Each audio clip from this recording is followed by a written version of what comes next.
The message arrived on a Tuesday morning, crackling through the deep space communication array like a ghost from the void.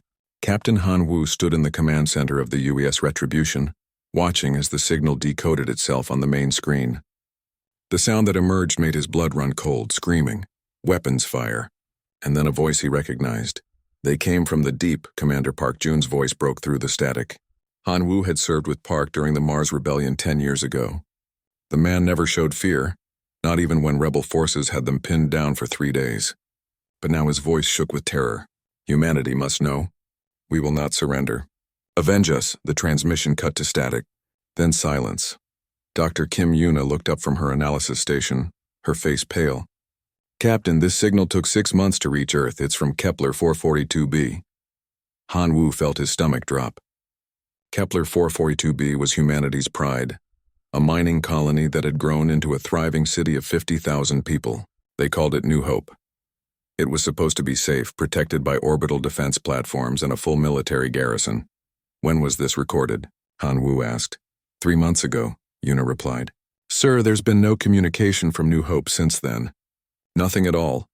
Admiral Song Hana's face appeared on the communication screen within the hour. Her expression was grim. "Captain Han Wu, you're being assigned an investigation mission. Take your fleet to Kepler 442b and find out what happened." "How many ships, Admiral?" 12, the best we have. If there's a threat out there, we need to know about it." Han Wu gathered his senior staff.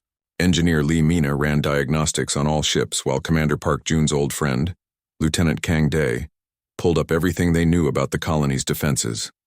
The numbers looked good on paper. New Hope had enough firepower to fight off pirates or raiders. Whatever had attacked them must have been something else entirely. The journey to Kepler 442b took 2 weeks at maximum speed. As they approached the system, the first signs of trouble became clear. The orbital defense platforms hung in space like broken toys, their hulls torn open and dark. The massive space elevator that connected the planet to its orbital station had been severed, its cables floating like dead snakes in the void. "My God," Engineer Lee Mina whispered as she studied the scanner readings. The defense platforms didn't just fail. They were destroyed. Something cut through their armor like it was paper. Han Wu ordered a full scan of the planet below. The results made everyone in the command center fall silent. Where New Hope's main city should have been, there was only a crater. Smaller settlements showed signs of massive energy weapon strikes. The mining facilities had been systematically destroyed. "Life signs?" Han Wu asked. "None," reported the scanner operator. "Wait, I'm getting something." "Very faint, about 10,000 kilometers out from the planet. They found the escape pod drifting in space, its power nearly dead. Inside was a single survivor, a 10-year-old boy named Choi Bin. He was unconscious and badly dehydrated, but alive. Dr. Kim Yuna worked for hours to bring him back to health, but when the boy woke up, he couldn't speak. He just stared at the walls with wide, terrified eyes. "He's in shock," Yuna explained to Han Wu. "Whatever he saw, it broke something inside his mind." "Can you help him remember?" "There's a way. Neural interface technology. But it's dangerous for a child his age." Han Wu looked at the boy, then at the images of the destroyed colony on his screens. "Do it. We need to know what happened here." The neural interface procedure took place in the medical bay. Choi Bin lay still on the examination table as Dr. Kim Yuna connected the delicate wires to his skull. When she activated the system, the boy's memories played out on the viewing screen like a horrible movie. The attack had come without warning. Massive ships, black as space itself, had appeared in orbit around New Hope. They moved like living things, flowing rather than flying. The orbital defenses had opened fire immediately, but their weapons seemed to pass right through the alien ships without causing damage. Then the aliens had fired back. Beams of purple energy lanced down from their ships, turning buildings to ash and melting metal like butter. But the worst part was what came next. Smaller alien craft had landed in the city. From these ships came creatures that looked like a cross between spiders and sharks, with too many legs and mouths full of needle teeth. These creatures didn't just kill the humans they found. They captured them. Han Wu watched in horror as the aliens loaded unconscious people into their ships like cargo. Men, women, children, all taken alive for some unknown purpose. The boy's memory showed Commander Park Jun making his final broadcast from the military command center as the aliens closed in around him. He had held them off long enough to send the warning, then activated the base's self-destruct, rather than let himself be captured. When the neural interface session ended, Choi Bin was unconscious again. Dr. Kim Yuna removed the connections with shaking hands. "Captain," she said quietly, "those weren't random raiders. This was planned, organized. They knew exactly what they were doing." Han Wu stared at the empty space where New Hope had been. 50,000 people gone, taken by creatures that humanity had never seen before.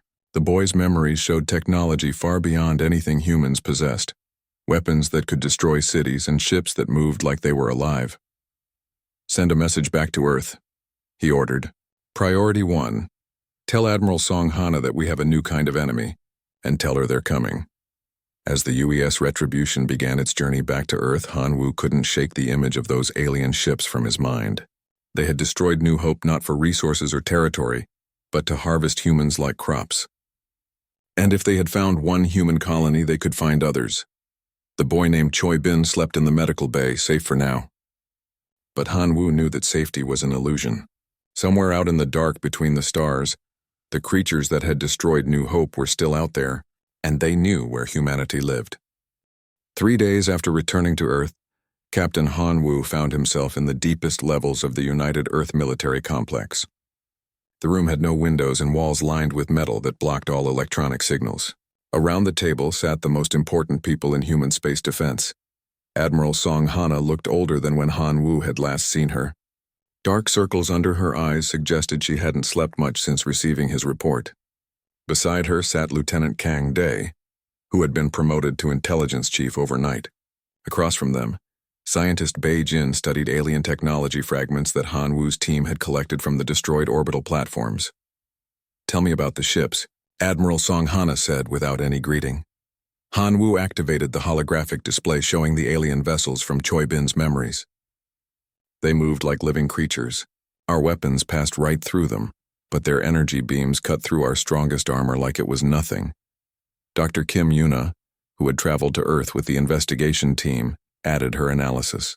"The technology is completely different from ours. Where we use metal and electronics, they seem to use something organic. Living ships, living weapons." Scientist Bei Jin looked up from his work. "I've been studying the fragments you brought back.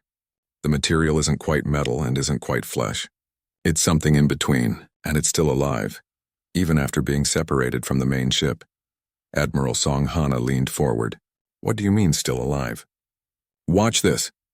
Bei Jin placed a small piece of the alien material under a microscope connected to the room's display. The fragment writhed slowly like a worm trying to move. "It responds to electrical signals, it learns. Every time I touch it with a probe, it reacts differently, as if it's remembering and adapting." Lieutenant Kang Dae had been quiet until now. "Admiral, there's something else you need to know." New Hope wasn't the only colony that went silent. The room fell quiet. Admiral Song Hana's face went pale. "How many others?" 12. "All in the last 6 months. We thought they were equipment failures or natural disasters. But now..." Kang Dae brought up a star map showing human colonies scattered across nearby star systems. Red marks indicated the ones that had stopped communicating. "They form a pattern. These aliens didn't just stumble across New Hope. They've been hunting us." Dr. Kim Yuna studied the map. "The attacks follow our expansion routes. They know where we've been building colonies." "How is that possible?" Han Wu asked. "Our colony locations are classified." Scientist Bei Jin held up another piece of alien technology, this one glowing with a soft blue light. "This might explain it. It's some kind of communication device, but it doesn't use radio waves or any signal we understand. When I connect it to power, it seems to talk to something very far away instantly." "Faster than light communication?" Admiral Song Hana asked. "Much faster, and if they can communicate instantly across the galaxy, they can coordinate attacks better than we ever imagined." The meeting was interrupted when an aide rushed in with a priority message. Admiral Song Hana read it, and her face went white. "Gentlemen, lady, we have a bigger problem. Our deep space monitoring stations have detected a large fleet moving toward Earth. Estimated arrival time, 6 days." The room erupted in activity. Han Wu felt his heart racing. "How large?" Over 200 ships, all matching the design you saw at New Hope. Lieutenant Kang Day was already pulling up Earth's defense plans. We have orbital platforms, the Luna defense grid, and about 50 military ships. Against 200 of theirs, we'll be slaughtered, Han Wu finished. But Admiral Song Hana surprised them all by smiling grimly. Maybe not. Beijing, show them. Scientist Beijing activated a new holographic display. Instead of alien ships, it showed human vessels unlike anything Han Wu had ever seen. They were sleek, angular, and covered in weapons he didn't recognize. For the last 20 years, we've been preparing for this day, Beijing explained. The Prometheus Protocol. Secret development of advanced weapons and ships designed specifically for fighting aliens. You knew this would happen? Dr. Kim Yuna asked.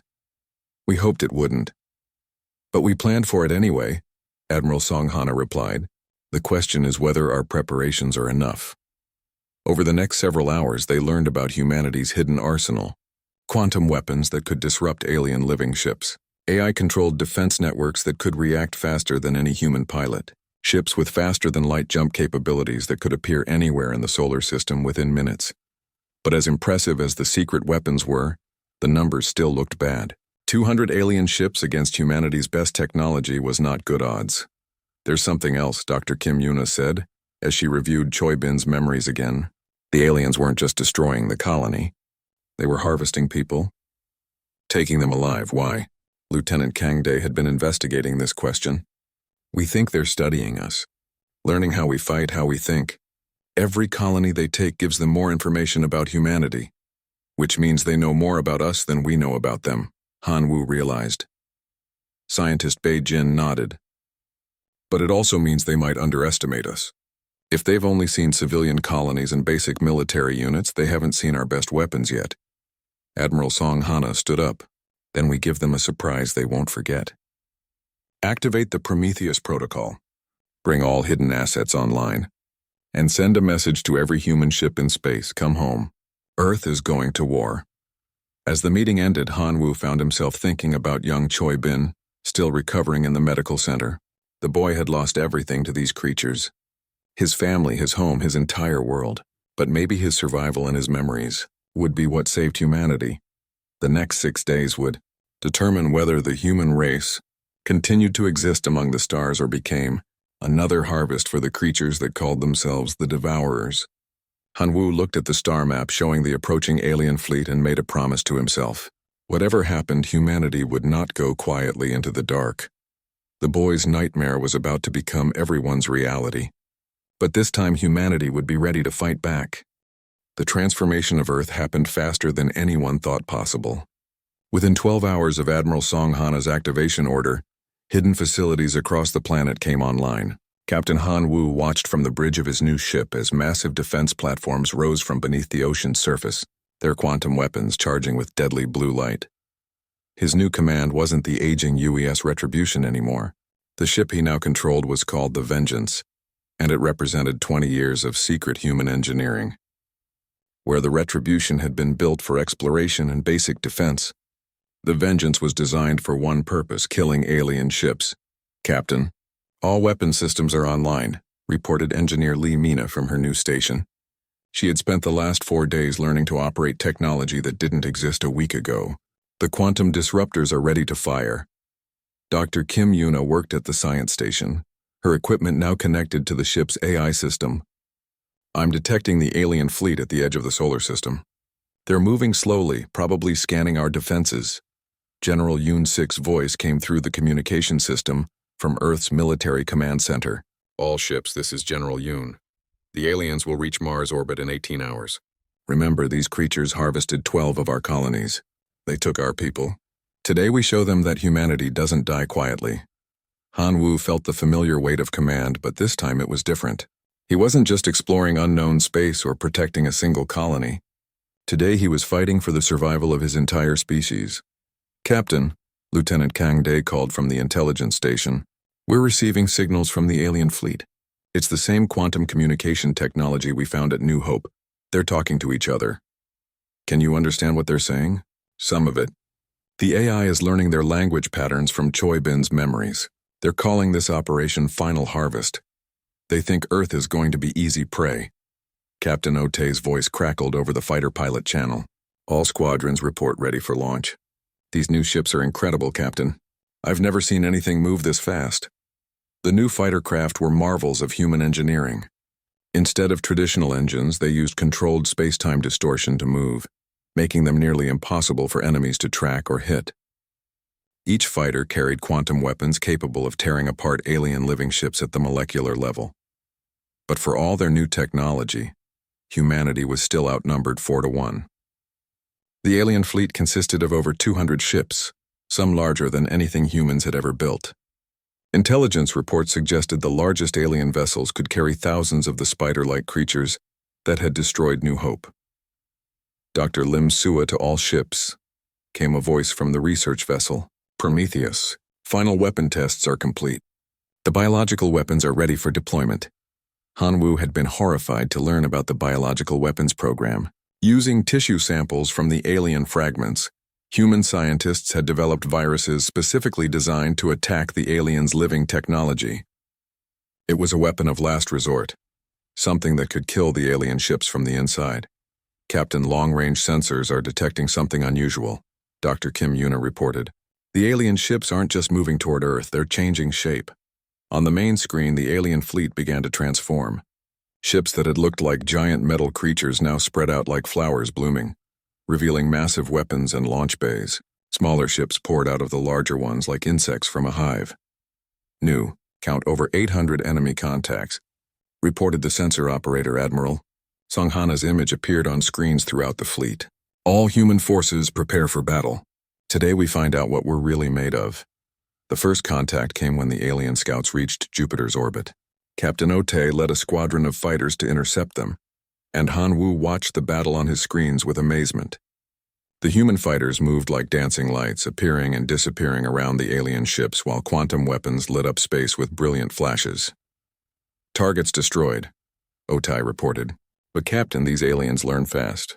The second group of scouts was already adapting to our weapons by the time we reached them. This was exactly what Han Wu had feared. The aliens' living technology allowed them to evolve during battle, developing new defenses against human weapons in real time. But humans had advantages too. All ships implement Formation Delta 7, Han Wu ordered. This was a battle pattern no alien had ever seen before, designed specifically to confuse and overwhelm adaptive enemies. The human fleet spread out in a complex three-dimensional web around Earth's orbital space. Instead of meeting the aliens head-on, they would force the enemy to fight in multiple directions at once, preventing them from adapting to any single strategy. As the main alien fleet approached Mars, the true scale of the battle became clear. The largest alien ships were kilometers long, their living hulls pulsing with bioluminescent weapons. They moved through space like predators stalking prey, confident in their superiority. That confidence was about to be tested. All ships, engage at maximum range, Admiral Song Hana ordered. Show them what 20 years of preparation looks like. The quantum weapons fired first, invisible beams that reached across millions of kilometers to strike the alien ships. Where the beams hit, alien hulls simply ceased to exist, disintegrated at the molecular level. Entire sections of the largest ships vanished in bursts of blue light, but the aliens adapted quickly. Their ships began to shift and change, developing new armor that could deflect quantum beams. Some ships split apart into smaller vessels that were harder to target. They're learning, Dr. Kim Yuna observed. But so are we. The AI systems controlling human weapons were also adaptive, analyzing alien responses and developing new attack patterns faster than any human could think. It became a battle between two different kinds of intelligence: alien biological adaptation versus human technological innovation. Engineer Lee Mina reported from her station, "Captain, the aliens are trying to hack our AI systems. Their quantum signals are attempting to interfere with our computers. Switch to backup systems," Han Wu ordered. Use the isolated networks. This was another advantage humans had prepared for. Knowing that advanced aliens might try to turn human technology against them, the secret weapons had been designed with multiple independent systems that couldn't be hacked from outside. As the battle raged, young Choi Bin sat in the medical bay, no longer the terrified child who had been found in an escape pod. The neural therapy had helped him recover his voice, and now he was helping Dr. Kim Yuna translate alien communications in real time. "They're confused," the boy reported. "They're saying humans fight differently than expected. They're requesting orders from someone called the Prime Devourer." "Where is this Prime Devourer?" Han Wu asked. "Not here. Somewhere else. Far away." Admiral Song Hana's voice came through the communication system. "All ships, prepare for Phase 2. It's time to show these creatures that humanity has teeth." The Battle of Seoul entered its third day with neither side able to claim victory. Captain Han Wu stood on the bridge of the Vengeance, watching as another wave of alien ships approached Earth's orbital defenses. His ship's hull bore scars from energy weapons, and half his crew was running on stimulants to stay awake. "Damage report," he called to Engineer Lee Mina. "Quantum weapons at 60% efficiency, hull integrity holding at 70%. We can keep fighting, but not for much longer." The aliens had proven more adaptable than anyone expected. Their living ships could repair damage in real time, growing new armor and weapons as needed. Every time human forces developed a new tactic, the aliens evolved a counter within hours. But humanity had learned things too. The aliens were not invincible. Their biological technology had limits, and pushing it too hard caused their ships to become unstable. Several large alien vessels had already torn themselves apart, trying to adapt too quickly to human weapons. Dr. Kim Yuna worked frantically at her station, coordinating with young Choi Bin to decode alien communications. "Captain, I'm picking up something important. The aliens are running low on resources. Their ships need time to regenerate, but they're not getting it." Commander Ryu Hai's voice came from the Luna defense platform. "All ships, we have incoming. Massive alien force approaching from the Jupiter direction. This looks like their final push." Han Wu looked at the tactical display and felt his heart sink. Over 300 alien ships were moving toward Earth in a coordinated formation. His own fleet was down to 30 operational vessels, and the orbital defense platforms were barely functional. "Admiral Song Hana to all forces," came the voice from Earth Command. "It's time for the Quantum Storm operation. All ships prepare for simultaneous jump to predetermined coordinates." Han Wu had hoped it wouldn't come to this. The Quantum Storm was humanity's most desperate plan, using the aliens' own quantum communication network against them. If it worked, human forces would strike every known alien position in the galaxy at the same time. If it failed, Earth would be defenseless. "Dr. Lim Sua to all ships," came the scientist's voice from the research vessel. "Quantum entanglement bombs are ready for deployment. Remember, once we start this, there's no going back." The plan was simple in theory, but terrifyingly complex in practice. Human ships would use captured alien technology to trace quantum communication signals back to their sources. Then, at exactly the same moment, they would deliver quantum weapons to alien command centers across the galaxy. The risk was enormous. Most of the ships involved in the attack would be too far from Earth to return. They would be trapped in alien space with no way home. "All volunteers report for final briefing," Admiral Song Hana announced. Han Wu had volunteered immediately, along with most of his crew. Captain Otai would lead the fighter squadrons, while General Yoon Sik coordinated the ground-based quantum weapon installations. Even young Choi Bin had insisted on participating, his knowledge of alien communications too valuable to leave behind. The briefing room was packed with humanity's best warriors and scientists.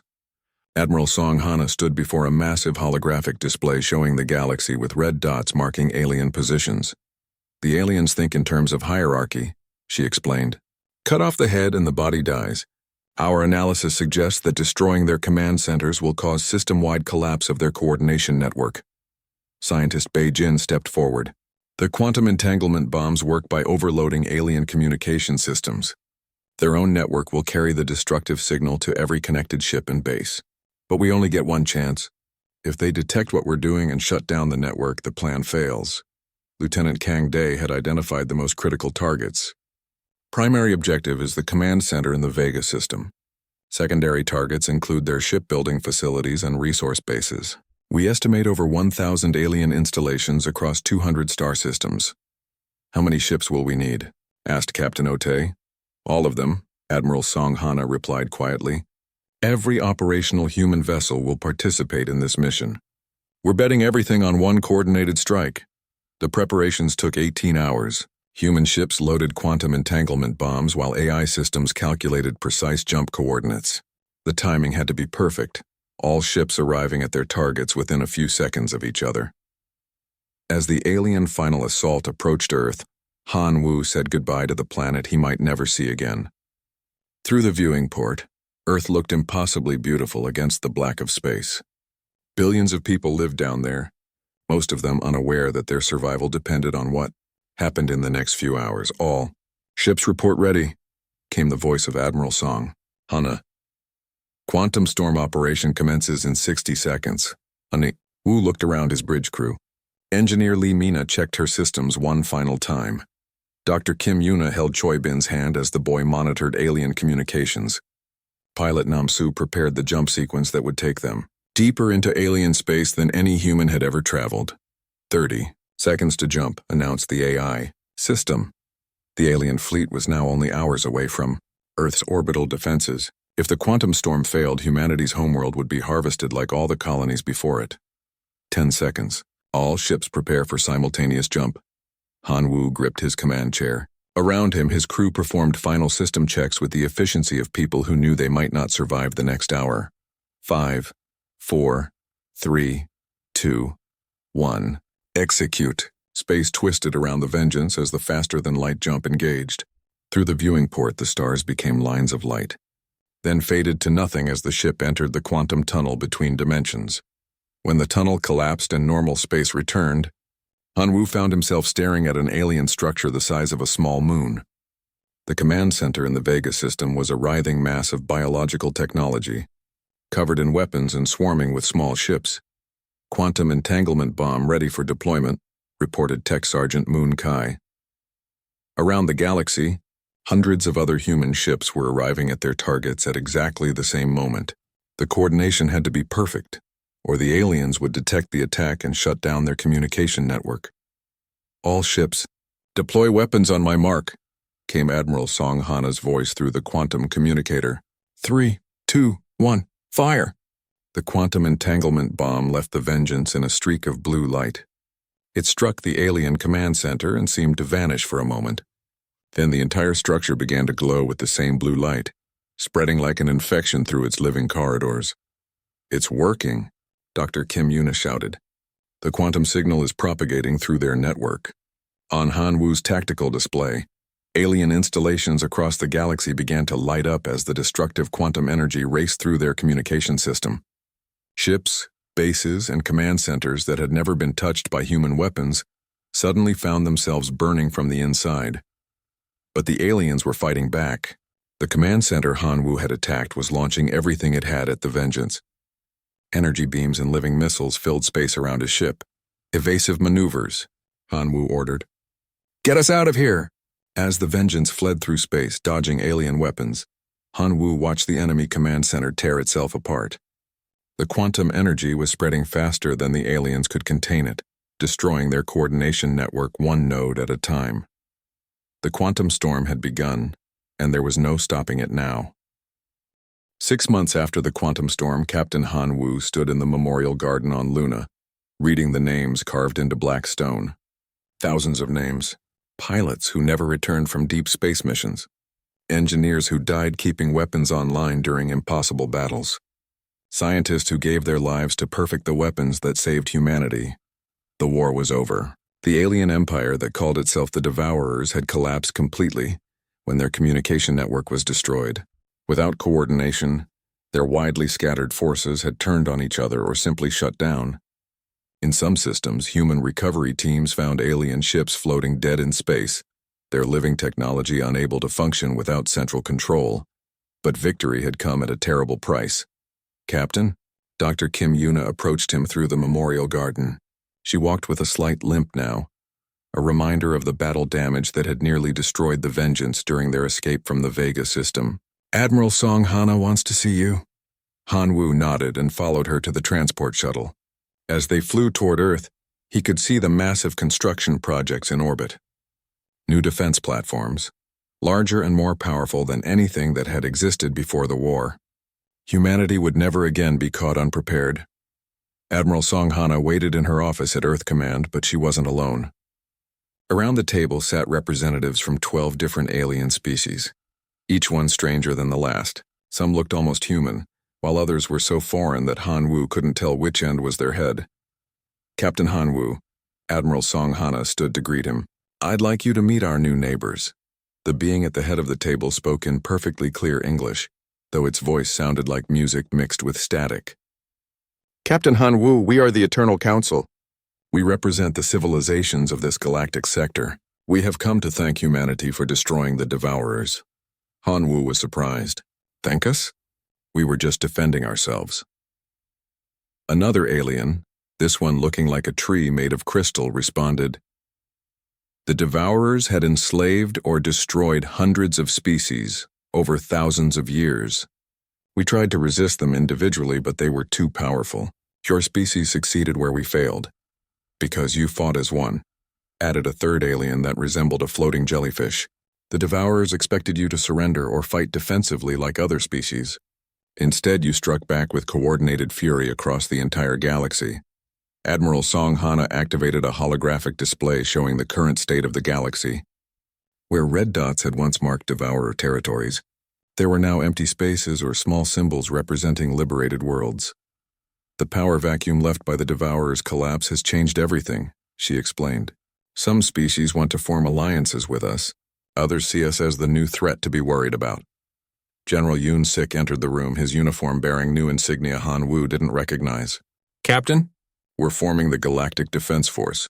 Humanity will lead a coalition of species committed to preventing another Devourer-type empire from rising." "What about the species that see us as a threat?" Han Wu asked. The crystal tree alien answered, "They are forming their own alliance. The galaxy is dividing into those who support humanity's leadership and those who fear it. Your species has become the dominant military power in this region of space." Dr. Kim Yuna had been quiet during the meeting, but now she spoke up. "What about the other Devourer fleets? Our intelligence suggests this wasn't their entire civilization." The floating jellyfish alien dimmed noticeably. "You are correct. The Devourers you fought were only one branch of a much larger empire. Other branches exist in distant parts of the galaxy. They will learn what happened here and they will prepare." Han Wu felt a chill. "How long do we have?" "Unknown. Perhaps decades. Perhaps centuries. But they will come." Admiral Song Hana stood up. "Which is why we're not waiting for them. Captain Otay is leading exploration missions to map Devourer territories. Dr. Lim Sua is developing even more advanced weapons. And you, Captain Han Wu, are going to command our first deep space patrol fleet." After the meeting, Han Wu walked through the corridors of Earth Command, thinking about how much had changed. 6 months ago, humanity had been a small collection of colonies trying to survive in an unknown galaxy. Now they were the leaders of a galactic alliance, responsible for the safety of hundreds of species. He stopped at the observation deck and looked out at Earth. The planet looked the same as always, but he knew it was different now. Children like Choi Bin were being trained in schools that taught galactic politics alongside mathematics. Military academies were developing new courses in alien psychology and interspecies warfare. "Captain?" The voice belonged to Choi Bin himself, now 13 years old and wearing the uniform of a junior cadet. The boy had recovered from his trauma and become something of a celebrity, the survivor whose memories had helped humanity prepare for war. "Hello, Choi Bin. How are your studies going?" "Good, sir. I'm learning to pilot the new patrol ships. Dr. Kim Yuna says I have a natural talent for understanding alien technology." Han Wu smiled. The boy who had lost everything to the Devourers was now becoming one of humanity's next generation of defenders. "Captain, can I ask you something?" "Of course. Do you think we did the right thing?" "The quantum storm, I mean. We killed millions of aliens." Han Wu considered the question carefully. It was one that haunted many of the war's survivors. The Devourers had harvested 12 human colonies before we even knew they existed. They were planning to harvest Earth next. If we hadn't stopped them, humanity might have been extinct within a year. But now other species are afraid of us. Yes, fear can lead to respect, and respect can lead to peace. But fear can also lead to war. That's why we have to be careful with the power we've gained. Choi Bin nodded thoughtfully. "My teachers say that humanity's greatest strength isn't our weapons or our technology. It's our ability to work together when we're threatened." "Your teachers are right. But working together is harder when there's no immediate threat. Peace is more difficult than war in some ways. As Han Wu prepared to leave Earth for his new command, he thought about the galaxy humanity now found itself leading. Species that had been slaves were now free but didn't know how to govern themselves.